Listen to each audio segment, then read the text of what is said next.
driving home at the moment, back to Durham from the Glastonbury Festival. So big shout out to everyone who is out there. I don't think we've got anyone watching yet, but I'll give you a few moments file in. We've got things to talk about, you know? You and me, we have things to talk about. So let's have a look on the road here. This is oh no, you can't see because of the the thing there. Anyway, so today we're going to be talking a little bit about politics. We're going to be talking a lot about Glastonbury. So hi Liam. Hello Janeway. So if anyone's got any questions about Glastonbury, what happened, how it all went down. Obviously, weirdly, like if we was going to separate out the news headlines today in the papers from Glastonbury, I wouldn't be able to do it. Quite simply, sorry, let me put this down. Quite simply because all the headlines are about Glastonbury. Specifically, they're about Bob Vylan and Kneecap are both saying things that are possibly a bit unhelpful. But I'll tell you this, or Kneecap, they have now. Whoever's doing their marketing department. Morning Graham, I bet you didn't see John Fogerty. John Fogerty from Creedence. Is that John Fogerty from Creedence? Good to see him. He played Proud Mary and Bad Moon Rising. And have you ever seen The Rain? Make sure you take the Taxi Driver game. I will. Dun dun dun. I'm so glad you got your wish of seeing Pulp, mate. From Liam, mate. It was just absolute magic. It was just like greeting an old friend you hadn't seen for years. And yeah, I know I saw them a couple of years ago live in Finsbury Park in London. But this was Glastonbury. The set they did in 1998, which is the last time I saw them play Glastonbury. Which was bloody hell 27 years ago, something like that. It was quite subdued. It was the last night of quite a muddy festival. 1998 was a really muddy festival, and everyone was a bit exhausted, and it was a bit like after the come down of the success of Common People and the Different Class album, and so they weren't like quite as sort of, I don't know, poppy, if you like, as they used to be. And they brought out This Is Hardcore, so the 1998 set was like playing a lot of tracks from This Is Hardcore, like The Fear and The Day After the Revolution. I think they played that. And Sylvia and stuff like that, which are, you know, they're great songs, but they're not really ones that get everyone like jumping up and down like lunatics, like Babies or Common People or Disco 2000. They played those as well because they have to, it's punky. But no, there was something really magical about it. So magical, I didn't even notice the red arrows flying over. Like no one, because we couldn't see it, because we were right at the front of the crowd, and we just couldn't see it. Talking of crowds, I mean, I know they sold a few, they didn't sell as many tickets this year. They purposefully sounded, give my voice some rest. They very politely told me to shut up. I'll be fine, yeah, the crowds for this year were very manageable. Like, I was surprised at just how easy it was for all the gigs that we got into, like Pulp and Wolf Alice, the Kaiser Chiefs. We just walked to the front. Like, there was no, usually it's just like a mass of people and no one will let you in and stuff, and we just went, can I get through? And we're like, yeah, all right. You got a flag, we'll let you through. So that was really fun. And we got to stay, mates of ours were staying in an Airbnb in Glastonbury town, and so we got to crash at theirs on the Saturday night, which was a very different experience for me. I've always stayed in the festival, I've always camped, I've never, you know, done that thing where you stay in a hotel or you stay in an Airbnb. So that was fun, and then we had a nice breakfast in Glastonbury town, and Kat and I went up to the tour. And like I say, I've been coming to Glastonbury now for 28 years to the festival, and I never ever walked to the top of the tour before. So going up there was good. I'm going to take our camping pass, car park pass off here, because it's making a dark square on me and it's annoying me. Yes, I know it's a rectangle. Right. Don't be a rectangle. There you go. I'm not supposed to show that to the camera in case someone lifts it up. It's in case someone prints up another one, sticks it to the window. So you're a bit late. Where are you heading? We're heading home. We're going back to Durham from the Glastonbury Festival site where you spent the weekend. So do you want to talk a bit about Kneecap and how you feel about it all? I mean, as far as I'm concerned, with Bob Vylan, who were on before Kneecap, he shouldn't have started that chant, and I don't think it's helpful. And I think more than anything else,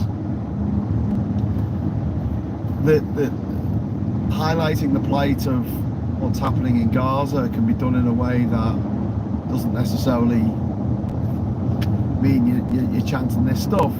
And for the same reason that crazy woman who said that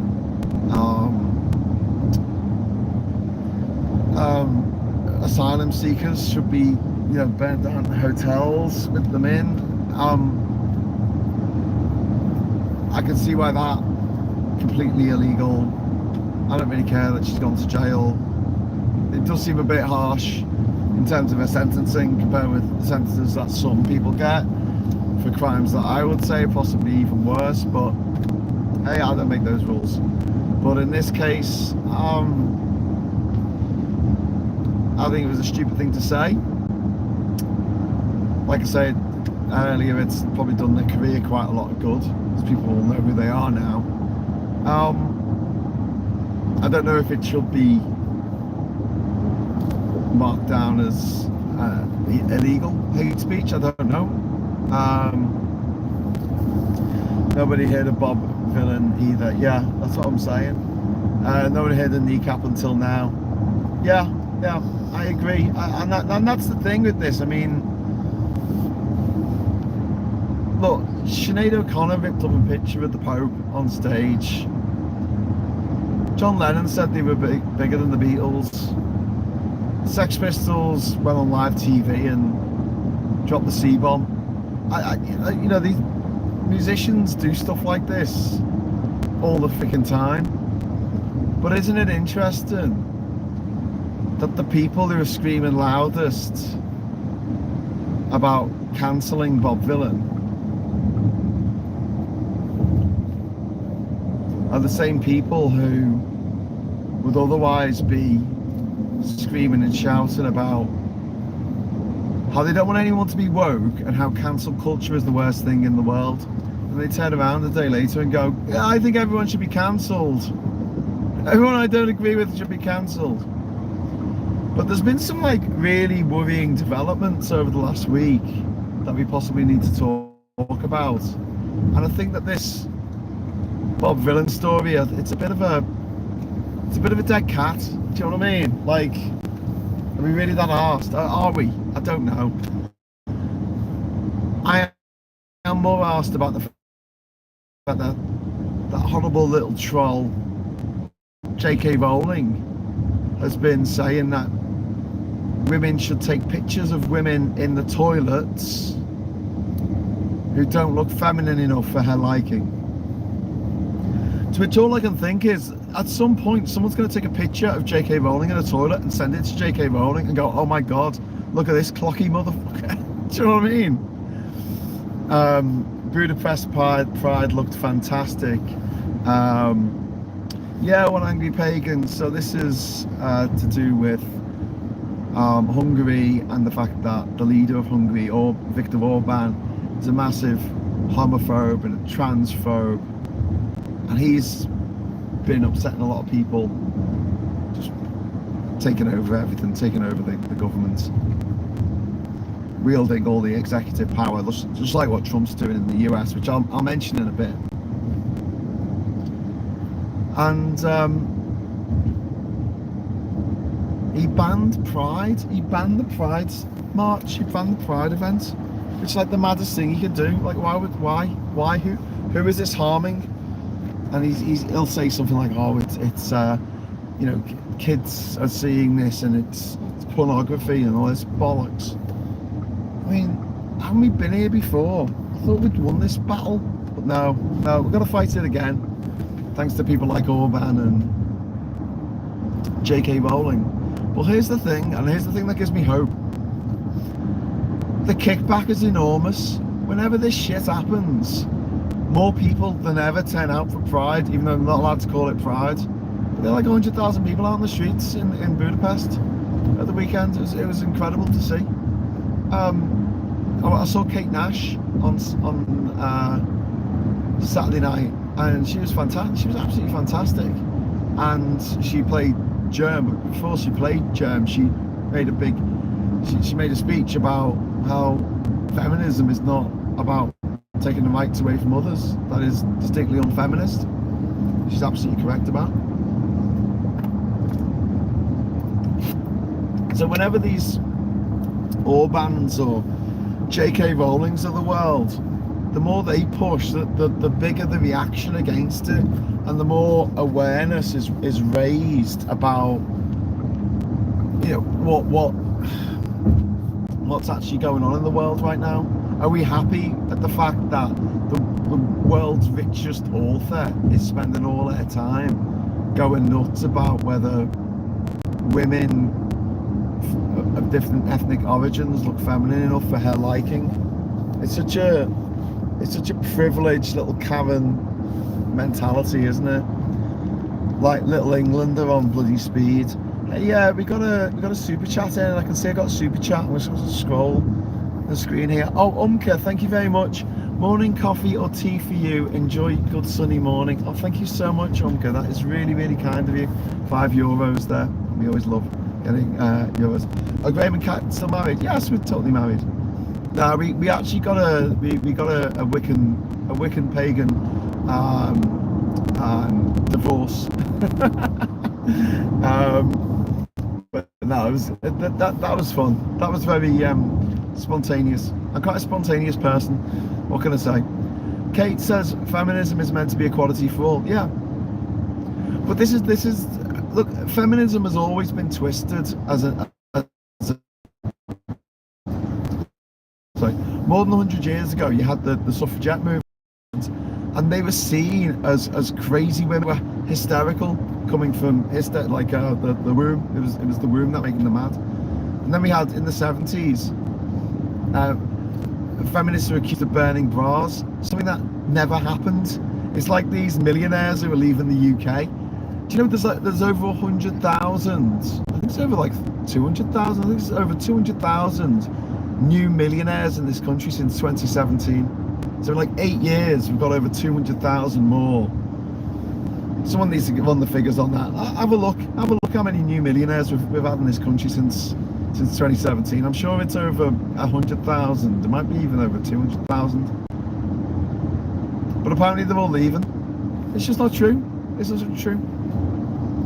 And I always remember I did a feminism module in university for my politics degree, and I had my odd tutor or lecturer was a German woman. I think she was German, called Ursula Vogel. She was brilliant. She was a bit like Edna Mode from the Incredibles films, and she came in and she said, right, who here regards themselves as a feminist? And nearly all the women in the room put their hands up. Quite a few men put their hands up. I put my hand up, possibly to impress a woman. And she said, okay, now put your hands up if you think that women should have equal rights to men. And everyone put their hands up. And she said, well, that's what feminism is. You're all feminists. That's it. Women should have equal rights. And now we're seeing feminism being hijacked by these turfy fuckers who are so clocky. I mean, the state of them. Jesus Christ. I want to, it's mean and it feels like trolling, but yeah, I just want to say, like, yeah, I feel like if I was that minging, I might be a turf as well. But yeah, they've hijacked feminism and they've turned it into something that it's absolutely not. I hate the fact that TERF, the last letter, apparently stands for feminist.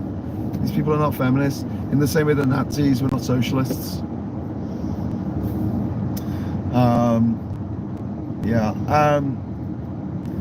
Umka, thank you very much for the €5. I'm not against cancelling on a personal level. In my honest opinion, it must never be forced by herd instinct or so-called influencers. It's up to you to decide. Yeah, I mean, I don't really think that, like, cancelling really exists. Cancel culture. I don't. All my life, the people who wanted to cancel stuff were always on the right. I grew up in an era when Mary Whitehouse was trying to get Tom and Jerry banned because she said it was too violent, and she was against all sex and swear words on TV and all this kind of stuff. And whenever someone on the left has a misstep or messes up, it's always the people on the right who are like, no, they must be cancelled, they must be cancelled, they must lose their TV contract and all this. But I mean, even people who should have damn well been cancelled for what they've done, like Mel Gibson, they're still appearing in movies. Kevin Spacey, it seems all is forgiven. Glasto Graham leaves the festy. That was a good festival. That was a very good festival. But yeah, I think that there is a balance to be struck between free speech, meaning, you're free to say pretty much anything, so long as it's not actually sending people out to go and, I don't know, burn down a hotel full of refugees or storm the Parliament building.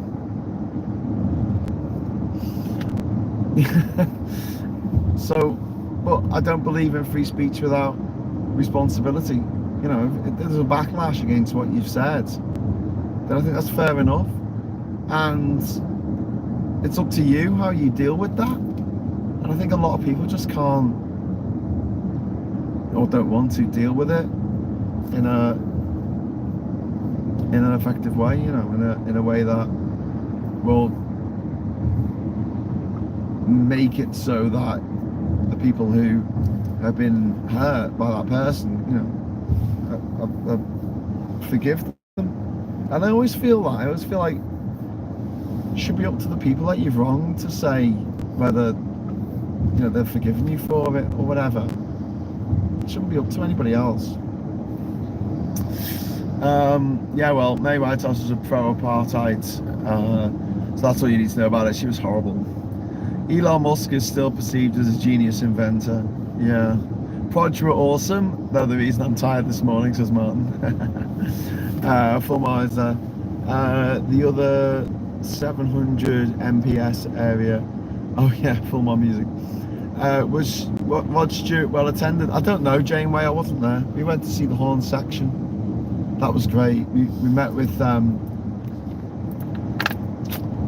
Alex Horn, and we met Greg Davis, who I said, I thought it was like a Mythbusters thing going on where you two actually hated each other once you got off set, and he was like, nah, he's all right.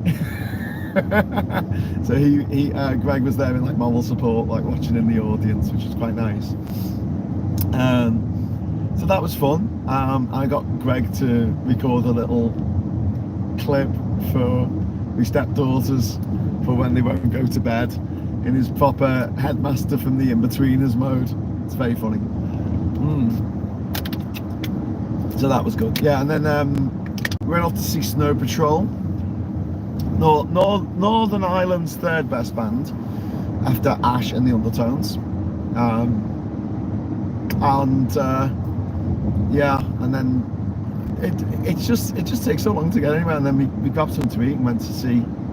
Oh no, we didn't. We stayed there, and then we watched Wolf Alice. I think I did a little live thing yesterday, didn't I? When we were in the crowd, it's one of those things where I have no idea whether anyone can hear me or not. I'm just like screaming at my phone. I hope you can hear me over the sound of all the sound. So that was good. Wolf Alice were fantastic, really, really on form. Yeah. Also, I ran into an old Glasto friend of mine who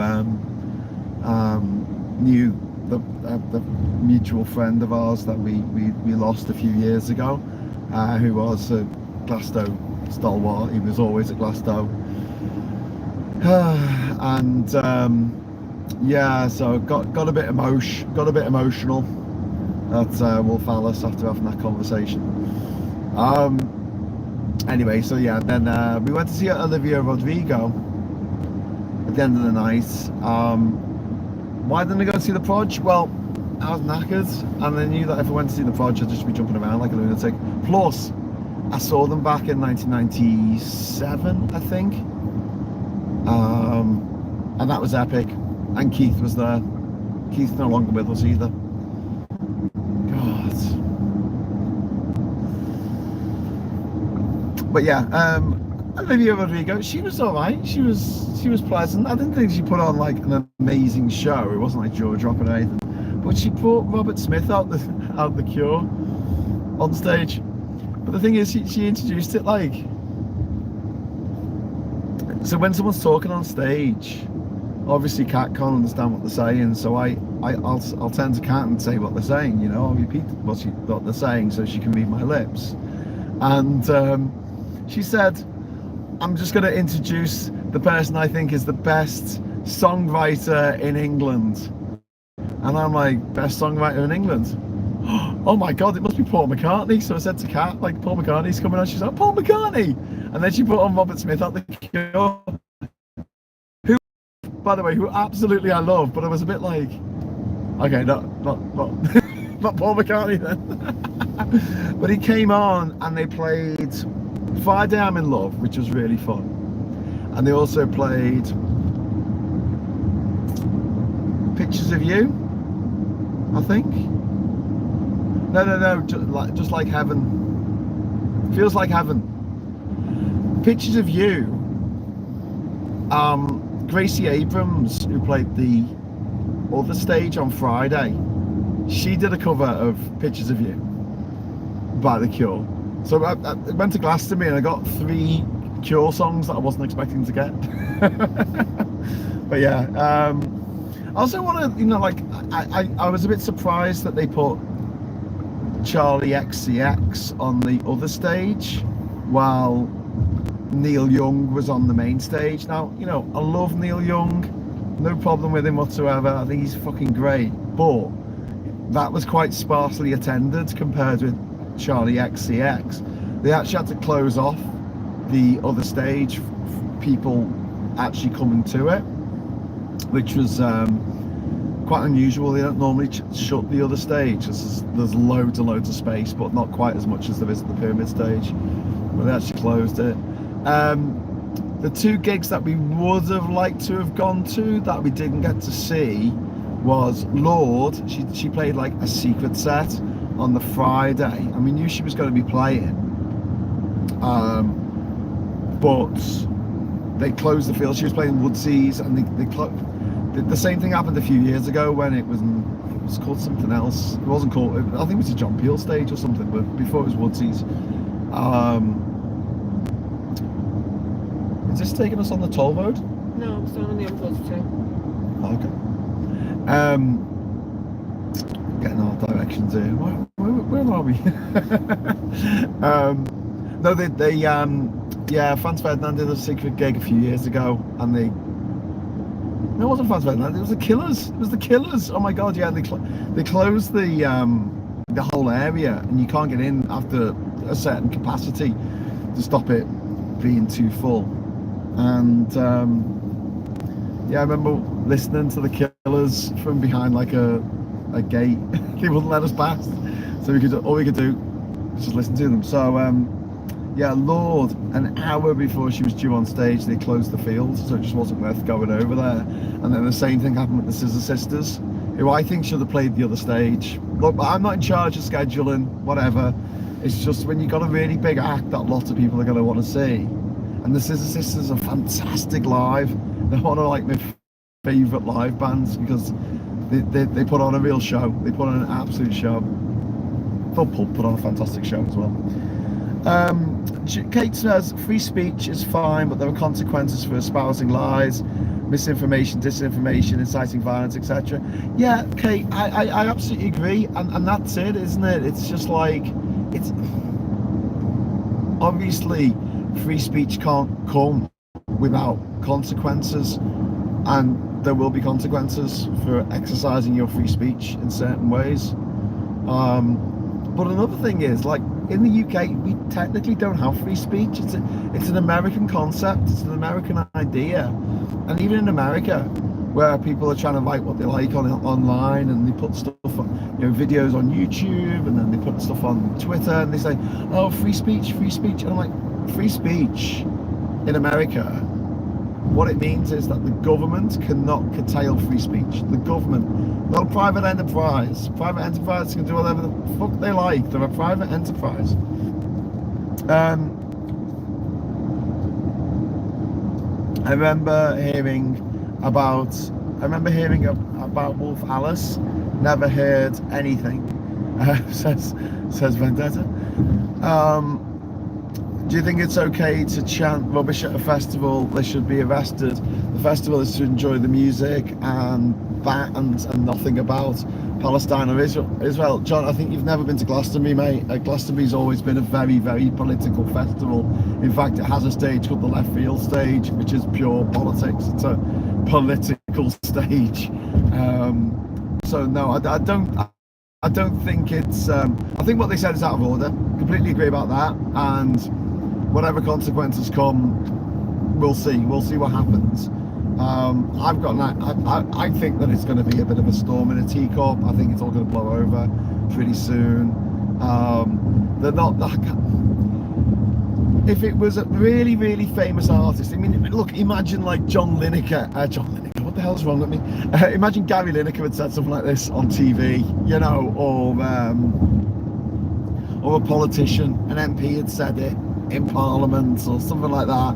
Then yeah, there would be calls for resignation. If it was like a big act, if one of the headliners had done this, yeah, I could see there being real consequences. But let's face it, most of us had never heard of Bob Vylan before they did this. So yeah.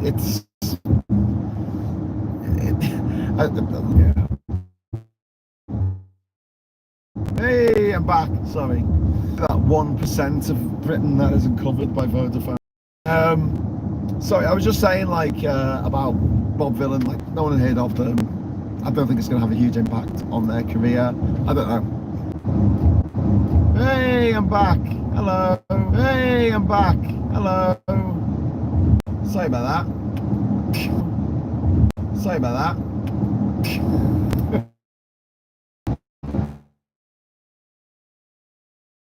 Hello. Hello. Last time I did this on the road, it kept dropping exact points. Sorry about that. We timed in a little bit. Better, but we had a little bit of trouble getting the festival site. Some of the stewards were doing a protest or something. I didn't quite get what was happening, but they blocked the road on the way out, which isn't what you want when you're trying to leave Glastonbury.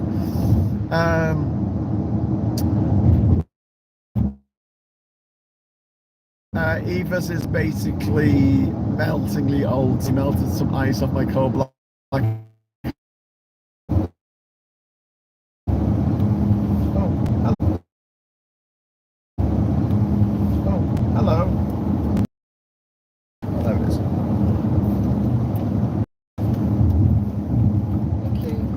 I was just reading something then before we got cut off. Incitement to hate or carry out violence or criminal acts should be punishable, says Kate. There are laws to answer this, but JK has money. Well, exactly. If we're going to go after Bob Vylan, some band that no one's heard of, but we're not going to go after JK Rowling. Isn't that Heaven 17? Heaven 17 got their name from the movie Clockwork Orange.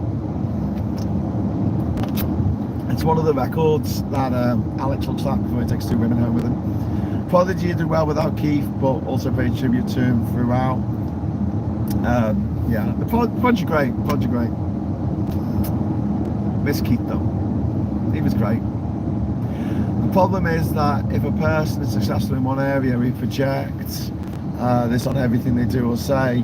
If one is a good actor, writer, or else, does not mean he or she is good else everywhere. Yeah.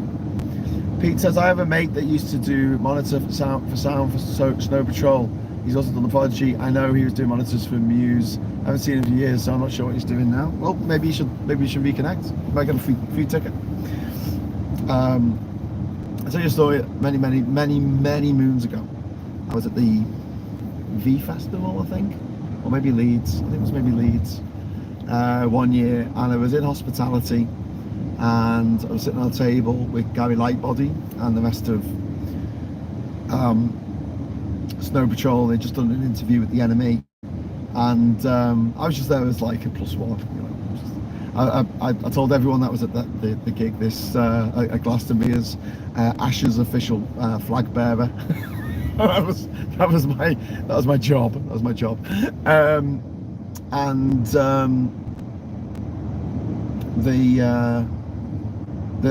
I'm talking to them, and it was just after Run had come out, and at the time not many people had heard of Snow Patrol. I actually have a copy of Run on 7-inch, I think. It's signed by the band.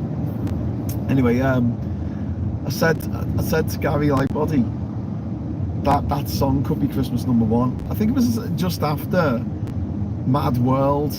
You know, Gary Jules off Donnie Darko, that song. It's a cover of a Tears for Fears song, a very strange Tears for Fears song, which is kind of poppy, but then the lyrics are really dark, but whatever. I said that could totally be Christmas #1. And then many moons later, many years later, it was covered by, I think, Leona Lewis or someone who won X Factor, and it was Christmas #1. I saw that coming. Blah blah blah. I'm going to just skip to the end of the things that people are talking about. A thick skin doesn't protect you from an angry mob fed on lies and hate. It does indeed. Wayne is in there in this chat. How you doing? I just want to be in a controlled environment, have a Coke, a tuna sandwich. Don't use that word. Snow Patrol. Yeah. Welcome to Weymouth. What? Weymouth? What? Is Wayne shooting his mouth off? Kurmo threw all his toys out of the pram. Oh, that was so beautiful. So this is Andrew Cuomo, who lost the primary for being mayor of New York, and I bet you, if he doesn't run as an independent, I bet you he supports the Republican candidate. Anyway, we need to talk a little bit about this. What happened in America on Friday? Because obviously we've been doing Glastonbury stuff, not really had the chance to talk about it, but let's get into this, right? So, the Supreme Court in America has said that state courts, regional courts can't put in a nationwide injunction on any presidential executive order. The only thing that can happen is an individual or a state or a city or a town, whatever, can sue the government, which will cost a shitload of money. And if they're successful, that will only apply to that particular individual or that particular town or that particular state. Okay, got to understand this, right? This is how mad this is, right? So if in the future there was a Democratic president who said, I'm going to take all your guns off you, right? No more guns. You're not getting any more guns, right? I'm going to order the ATF and ICE and the FBI and the CIA. They're going to come and they're going to take all your guns away, right? The only way you can stop that is by individually taking everyone who's affected by it, taking the government to court, which isn't practical because there's 330 million Americans and there's not that much court time. There's not that many judges. So that could happen. But it just shows that when I talk about America and say, I don't think they're going back, it shows how confident the Federalist Society and the Heritage Foundation are that there will never be another election in America. Because if they thought there was going to be another election in America, they would be worried about a future Democrat president saying he's going to take everyone's guns off them, or she saying she's going to take everyone's guns off them, and then there's legally nothing that anyone can do about it unless they've got a lot of money. Or like the National Rifle Association can bring a case across. Watch out, there's debris in the road. Yeah. Jesus. Half a truck tyres just lying there in the middle of the road. Oh, we're just going past a lovely little Airstream caravan. Look at that. Beautiful, beautiful things. Oh, we didn't get to the sauna this year. Glastonbury, there's like a little, they've got like a little tiny sauna. You can go in. It's an Airstream caravan that has been repurposed as a sauna. It's so cool. No doubt the right-wing media will label her the victim. Oh, yeah. Or they are so arrogant to have not even conceived the possibility at that point. No, they must know, one angry pagan, that, I mean, they're evil, but the people behind Trump are not stupid. They know what they're doing, and they know that America, that they're going to make America be what they want America to be, which is essentially a Christian fundamentalist Saudi Arabia, where you have a very autocratic state that tells people what to do, what to think, what to wear, who they're allowed to have sex with, what positions they're allowed to use. They want, you know, they want totalitarian control, and America is far, you know, it's on its autocracy journey. It is quite far along, and this judgment by the Supreme Court on Friday just gave it a rocket sled. Do you know what I mean? It's flying now. It's absolutely flying. Debris. Graham is so posh. Just using French words isn't posh, Wayne. Fulmar says, I lived in a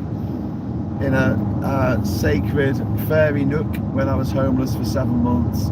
There was a rave there and it called to me. Woodland meditation is nice.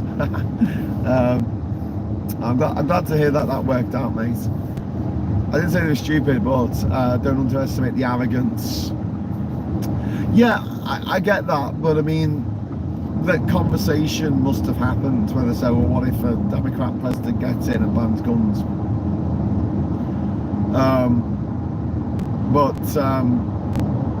They just looked at that situation and went, well, we're not going to let that happen because the Democrats are never going to win another election.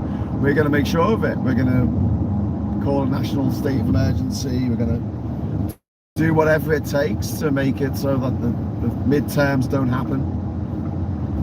And if they do happen, they're going to be madly skewed. Oh, we're back on. Oh, we're back on. Hello, everyone. Sorry about that. Why is the stream stopped? Because we're driving and Britain and it's not covered in mobile phone reception. Sorry, so we were talking about America, we were talking about Trump and the Supreme Court and basically how they've set things up so they'll always be in charge now. The other thing that's going through in America, I was just mentioning the SAVE Act, which is an act that they're trying to get through that's going to disenfranchise any woman who's married and changed her name, like most married women do. The other thing is the big bastard bill of Trump's. I think it'll get through. People are saying, oh, you know, they've only got a majority of 3 in the Senate, and look, you've got to understand, normal politics is over in America. The only thing that matters in America now is how much you can bribe elected politicians or people on the Supreme Court or whatever. So if you've only got 3 holdouts against the SAVE Act, all they need to do is call them up and say, you vote for this, I'll give you $1 billion. And you think, that can't happen. You can't just give $1 billion to a politician and let them, you know, surely there must be some kind of, I don't know, anti-corruption law against that, but no, there isn't. There's nothing to stop them doing that at all. Because if they were done for it, who investigates it? The Department of Justice. Who's in charge of the Department of Justice? Trump and his cronies. The FBI, are they going to CIA? Are they going to get it? No. I'll wrap this up. Listen, I'm going to have to wrap it up because we're stopping to charge the car. The reception's off and we won't be able to be live anymore. So bugger off. I might come back on later. I'm going to drive for a bit as well, give Kat a break. And yeah, until then, thank you so much for watching. And I might do a show when I get back later to wrap this all up. But I don't want to get to our I don't want to stop and charge and realise leave you waiting there for 15 minutes going, what's going on? One Aggie Pagan says, in the end, fascism ends up being its own worst enemy because it's not sustainable in the long run. You're absolutely right, mate. You're absolutely right. It is not sustainable because it goes against the spirit of humanity, you know, and collaboration, and it's a shit idea. Always will be. Right, I'll see you in a little bit. Okay, you take care. Until next time, hello, good evening, welcome, and goodbye. Bye. I better go because signal, sorry.